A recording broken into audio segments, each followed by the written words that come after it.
Hello.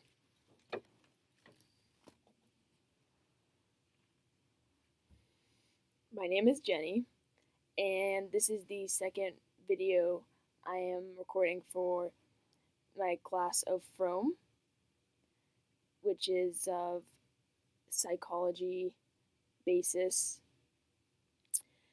and something that I was reading earlier that kind of struck a chord with me in Fromm's writing in Zen Buddhism and psychoanalysis was about consciousness and unconsciousness of a person and how typically they're thought of as two separate things, one being better, which is usually consciousness or awareness, as opposed to unconsciousness and unawareness.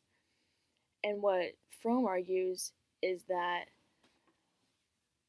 in fact, they're both parts of being a person, and that both are necessary and have different sides to them than might not necessarily be the general views of those words, and that consciousness, we think, oh, we're conscious, so we're like in the moment, so we're aware.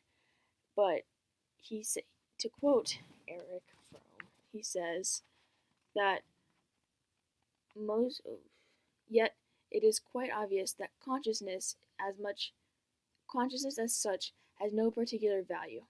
In fact, most of what people have in their conscious minds is fiction, not fact, and delusion.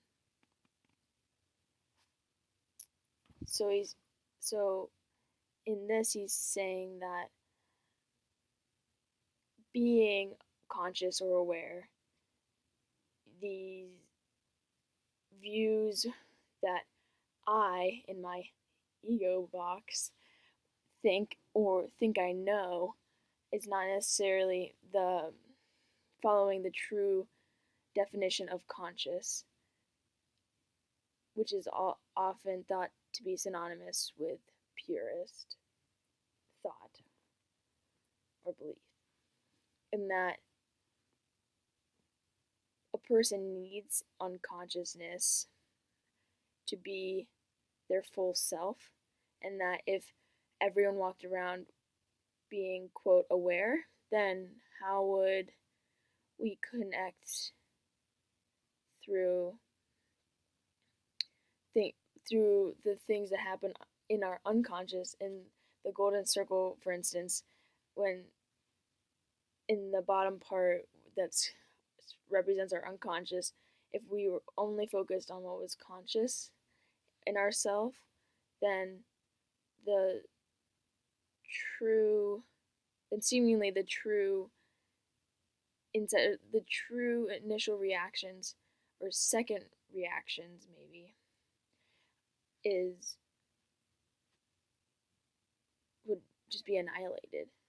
And something that I have recently been trying to deal with is knowing when it's appropriate not to be, quote, in the moment or conscious, because I'm questioning whether it's possible to be conscious 24/7. Because it seems like if it's something that everyone is striving for, then shouldn't it be a more positive outcome or a more positive thing? But through reading Fromm, I'm realizing that maybe that's not true, and that maybe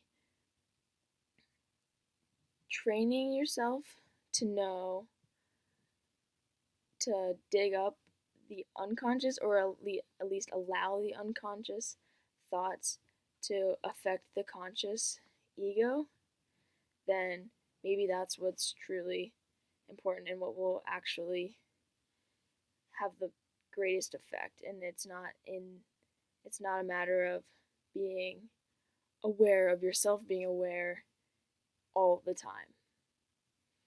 So I just like to leave you all with these thoughts, and thank you for listening.